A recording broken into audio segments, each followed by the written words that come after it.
Beast. A story by user Jake the Snake Bake Cake. Chapter 4. One of the greatest challenges of running something on the scale of a galaxy was dealing with the differences in time zones. The founders had tried almost everything to deal with the problem, and they had passed the issue on to the next generations to join. In the end, they had put together a systematized optimization that relied on flexibility and buffers to take into account as much as was deemed reasonably necessary. That was bureaucratic speak for a solution that only partially works. Ships containing an FTL drive could indeed manage to get to other systems, and far quicker than any other form of communication. But that was not instantaneous enough for something as massive as the Union. What had saved them was the discovery of the warp drive, or more accurately put, the discovery that it could be used for something. They had taken an archaic bit of technology deemed entirely useless, and managed to turn it into the backbone of their governing structure. Typically bureaucratic in both form and execution. Warp jumping was a dangerous field of work, but it had been decided long ago that its risks were outweighed by its rewards. A profession that was almost as old as the Union itself. It had allowed information and communication that spanned hundreds of thousands of light years to be transmitted near instantaneously. As fantastic as this might seem at first glance, it became less impressive once one looked behind the curtain. It was done with such a low tech level, it may as well have been written off, if not for the results. It was a cruel feat of wave frequencies and engineering that relied on shoving as much energy as possible into a controlled location. The waves overlapped with a fine medium of uniform material and caused something similar to hundreds of thousands of black holes that fought each other in an unorganized clusterfuck. Space-time was crudely ripped to pieces, forming a shallow tear in the fabric of reality. Then came the calibrations, which were set based on the energy readings and an average of data sets related to what had worked last time. A large metal sphere would then be shot out of the space-age equivalent of a cannon, pure kinetic trajectory, rapid acceleration. The spheres were all of precise and uniform size. Exactly so, to the point where a standard deviation of 0.001 units would be enough to cause colossal and catastrophic failure. The spheres were recycled for reuse after each trip, due to unavoidable warping during their travels, making it extremely impractical to bother with this for anything but the most important of tasks. Starting from the outside in, the spheres began as a thick ball of pure copper, which covered a slightly smaller layer of lead. Inside that lead was a thick layer of synthetic glass to line a hollow container, and that was filled with a large amount of heavily oxygenated water. Warp jumping had the negative side effect of absolutely decimating any form of organized information. No matter what storage device the Union had attempted to send, it had been ruined. No computer, or even solid organized data in set glass or alloy containment, would survive unscathed. The information would be scrambled into unrecognizable form. Even the most primitive attempts, such as physical etchings into a sheet of titanium, became distorted. Theories ranged far and wide on why this might be, but the lack of any information to what lay outside the observable universe essentially prevented any advancements from being made. After 400,000 years, it was universally accepted that the only things one could reliably know about warp jumping were where the shot was fired and where it would land. The method of how it got there instantaneously was anyone's guess. Ruling out computers or any other form of external organized data, there was only one option left to make this strange, archaic, and extremely expensive means worthwhile. Pilots. Yes, warp jumping was a dangerous profession. For some reason, life could survive a warp jump. Of course, how this was originally discovered was something of a black stain in the Union's history books, but nonetheless it was crucial. The unobserved universe would distort any information sent by warp jump, but if a life form was sent through such an event for reasons not quite known, they would emerge unaffected. Most of the time. Few species could survive the trip, not because of the trip itself, but because the process to create the warp spheres took a significant amount of time, and any life that wanted to make it through the trip had to be sealed within a pool of dense liquid, and then surrounded by thick layers of metal. Most species would not only panic at the thought, they would simply drown before the sphere was even completed, which had dramatically lowered the list of potential applicants. Once the physical limitations were applied, the list came down to a few select species of intelligent life. The sheer insanity of it narrowed the list even further. Of all the known species within the Union, there was only one that was both willing and capable of warp jumping. They were known as Gemund. Zyos was one such Gemund. Essentially, he was nothing but a ball of flesh, and only identifiable as a male by his genotype. He had no physical features and basically no variation. He was this way because he chose to be this way, and if he so desired, he could change. Mass was finite, and he could not grow in that regard, but he could shift. Any shape, any time. He was not limited. Granted, he had no bones, so his shifting rarely made much of a difference outside of an aquatic environment, but he could extend himself out to mimic the many nervous system pathways which other species possess. This trait was what had made Gemunds considered the most successful and dangerous parasitic species ever known. By using primitive species from their home planet as hosts, Gemund had taken to the stars and encountered the Union. It took hundreds of cycles before the Union was aware of the fact that Gemund were parasites at all, and that their hosts were simple domesticated like livestock for use. The only reason the Union ever became aware of this fact was due to the Gemund's primal and violent urges. To take a new host was a delicious feeling, and such a vast array of other intelligent life was too much for some individuals to resist. Yes, there were more than a few casualties in those early years. Now, of course, such things were considered savage. Outside of those who had completed their full military service to the Union, it was rare that any earned the right to a true host, and those could only be of creatures without true intelligence. Synthetic exoskeletons of many variations could be designed on a whim, but these were a poor substitute for individuals with a true craving. For Zyos, that primal urge never did fade with time. In fact, if anything, it grew stronger every cycle. Zyos was glad he was finally capable of retirement. Each jump he completed he mentally approached as his last. Now it was simply a game of waiting for the correct motivation. The correct set of encouraging factors to push him to pull the trigger and start a new life. He wanted it to be exceptional. He wanted it to be one of a kind. Occasionally drifting in restricted subcurrents of thought would wander beneath the surface, like deep undertow on an oceanic world. They could pull him down into daydreams as he wondered what it must be like to take another creature's life and blood as his ancestors did. To feel them as they twitched and pulsed, to intercept and envelop their mind on the psychic plane. And then, as a physical thing, to feel a sexual ecstasy as their muscles tensed and thrashed, and their nerves became numb, until he devoured their brain and took their place. To become them, without anyone realizing. The lump of flesh shivered within its confinement. Zyos often found his thoughts wandered in such directions when he was preparing for a warp. Contained in complete darkness, sealed by glass and metal, he was as free from outside influence as was physically possible. The telekinetic links that he constantly shared with his fellow Gemund were gone here, and none could know his individual thoughts but himself. Zyos enjoyed that very much. His fantasies could be imagined here with vivid, gruesome detail, and none would be the wiser for it. Long ago, when the Union had discovered their strange ability, his species had purged the more violent-natured individuals from their ranks. It was a matter of necessity. Remove those few or lose everyone.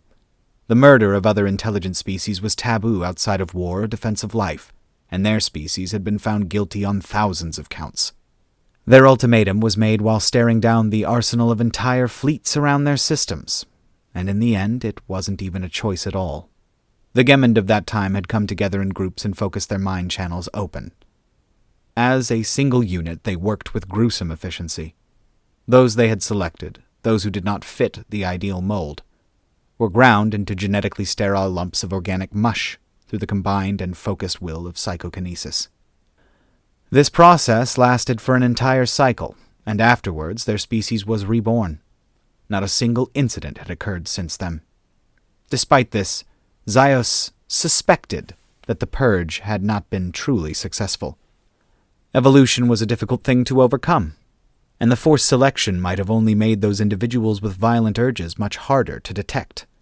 Perhaps they had unintentionally pushed their species onto another level, with an extinction event that let only the most deceptive survive.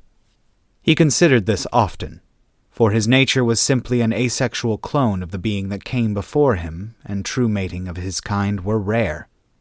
Obviously something had been missed along the line if he was the way he knew himself to be. If he had slipped undetected through the ranks of his peers, imagine how many others had done it. 400 cycles was a long time to go unnoticed. Certainly too long to have been a fluke. His thoughts were scattered by a sudden impact that slammed his jelly-like texture along the glass lining of his encasement with brutal violence.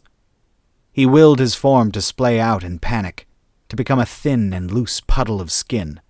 The enclosure rocked back again in the other direction as he felt himself slow dramatically. The unceremonious arrival of a warp-drive pod was never easy to predict when you were on the inside. As he slowly collected himself, he pulled his thoughts back into cohesive form. His urges were suppressed into the dark depths of his mind, and he covered any tracks by means of hundreds of decoys. From the weather on the home planet to military duties, he committed the thoughts to a cycling repetition as he readied for the inevitable embrace of his kin. Already he could feel them reaching towards him as the layers of metal were peeled away from the sphere. These trips had a purpose besides providing him time to plan his retirement into true flesh and the twisted fantasies he wished to make reality. He was a warp jumper, and like all others he had information to report, and vital information to receive. Military secrets and dangerous tides were waiting outside of his shrinking isolation. Echoes, cloaks, and daggers. Perhaps this had been his final jump. He would certainly never find himself bored with this destination. The Fringe was an interesting place, and people seemed to go missing all the time without much explanation. Maybe retirement here wouldn't be so bad. He awoke as the floor shook with an impact that knocked his body airborne. Landing roughly against the metal of the cargo bay floor, the man looked around for a source but found nothing. He was alone in the cargo hold, and not much had changed in his prospects of freedom. Vaguely, he recalled watching crew members stop on the walkways above to bow and sing as if they were appreciative of something.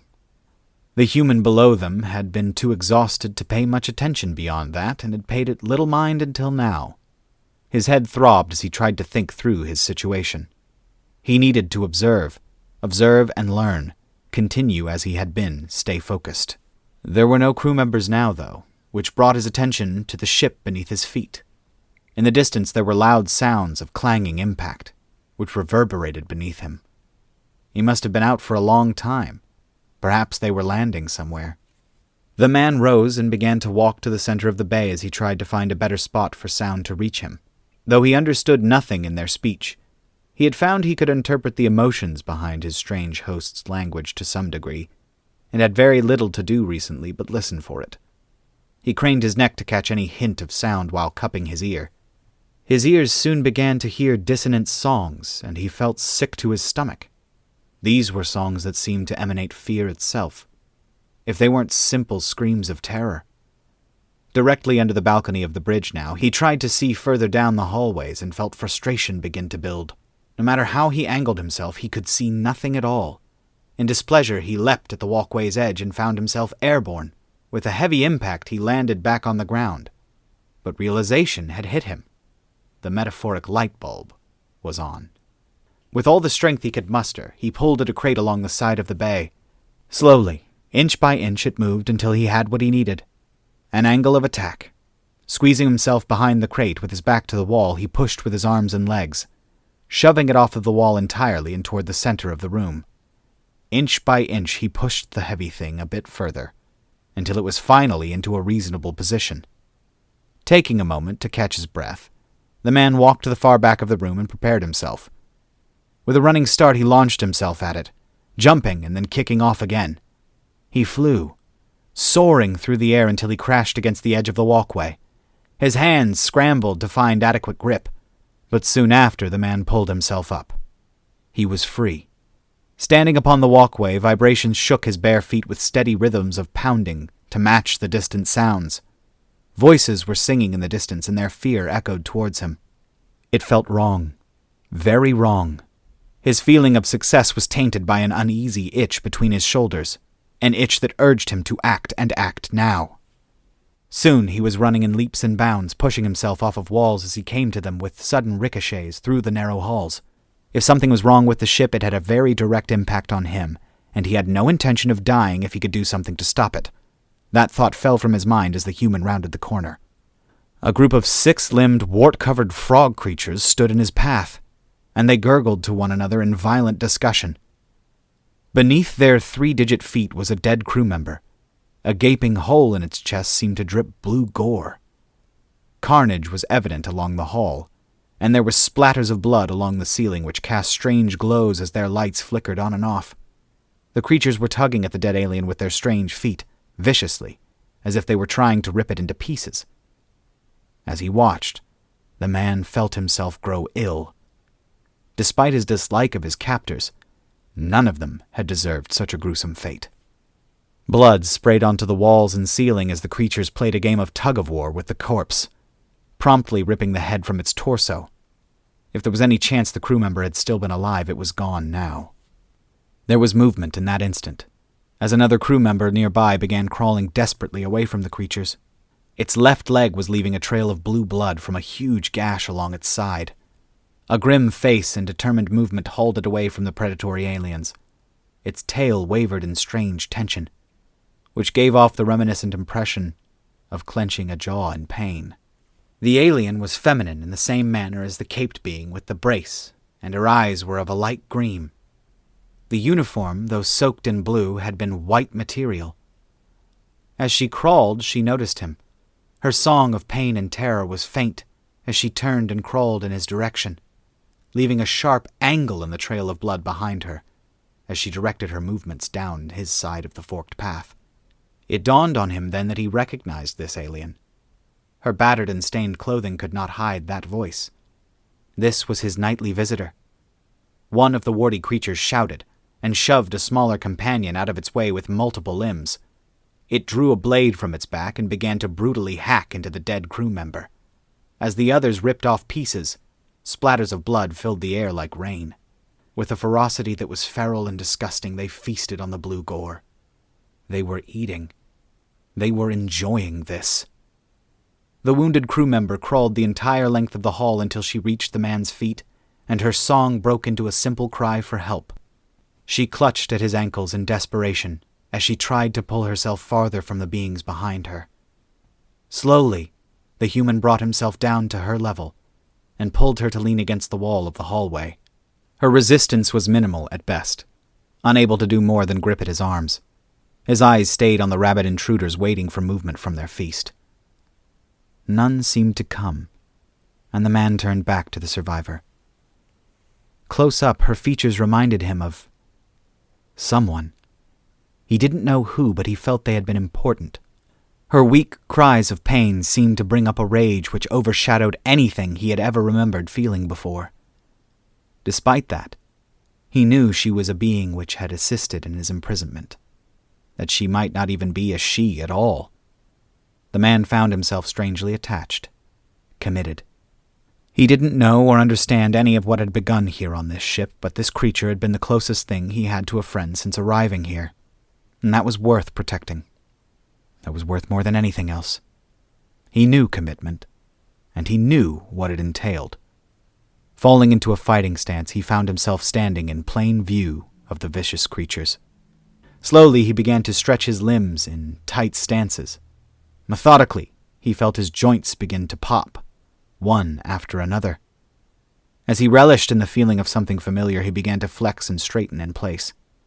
The slow bobbing back and forth on his legs, the quickening of his heartbeat, the tension in his arms. These were safe. These were safe. These were things he had done many, many times before. Though he could not remember when, he knew his legs would react, and his fists would land. Perhaps before this he had been a warrior. Recognition bubbled in his mind suddenly. Of course he had done this before. He had protected others. A basic and general memory, but it was directed at him and not his surroundings, and that gave him strength of a different kind. The soles of his feet seemed to glide now, lightly bouncing from foot to foot, took little more motion than the force of his toes. He was ready to do what he knew unconsciously but could not recognize. Though he still could not speak, his mind screamed as adrenaline rippled in waves through his flesh. He faced the creatures and prepared to do what he knew to be right. One purpose enveloped him, and he began to do what humans had been mastering for thousands of years before him. He began to wage war. All right, guys, that's going to do it for this one. Thank you so much for watching. I really appreciate you. If you would like to like, comment, and subscribe, that would be fantastic. Tell me something. Tell me something I don't know. Let me see if you guys know what I don't know. Don't do Greek mythology. I probably know it. Don't do Norse mythology. I probably know it. You could do Egyptian mythology. I don't know as much about that, but I do still know a decent amount. Mesopotamian, maybe? No. Anyway, tell me something I don't know. Anyway, guys, thank you so much. I'll talk to you later. Bye, y'all.